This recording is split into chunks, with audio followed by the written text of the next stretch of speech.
Hey everyone, John Castor here, 60 to do, day 19's done. Feeling great. As far as the diet goes, I would have to say I'm struggling a little bit with finding the variety at times. Meat definitely gets a little bit old, but you know what, I'm sucking it up and I'm moving on.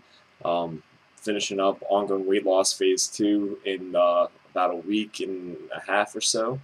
And I'll be adding more carbohydrate intake and climbing up the carbohydrate ladder as well. So I'll be adding more variety in, which is something to look forward to. Not an issue.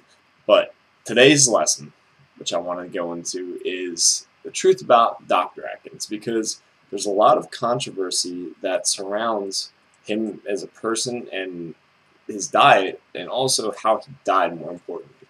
So that's something I wanted to share with you more specifically on. So Atkins was a bit older when he died. He was in his early 70s. Still pretty healthy from what I've understood in my research, and he developed a heart condition called cardiomyopathy, which makes him more susceptible to heart attacks. Roughly around 2000-2001.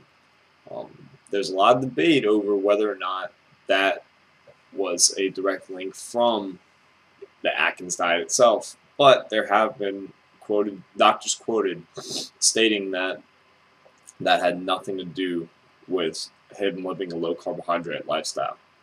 But here's the thing: 2 years later, 2003, he did eventually pass away, and he was already in hospital at Cornell University, where he ironically graduated from. What happened was he slipped on the ice and hit his head, and it was pretty severe. They had to remove a blood clot while he was actually in the hospital.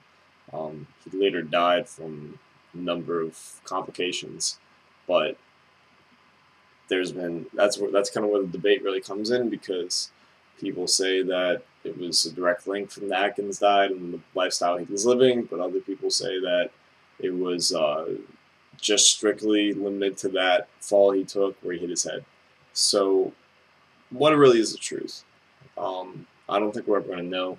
The official reports, which you find on CNN and other credible sources like that, don't say anything about it leading directly from the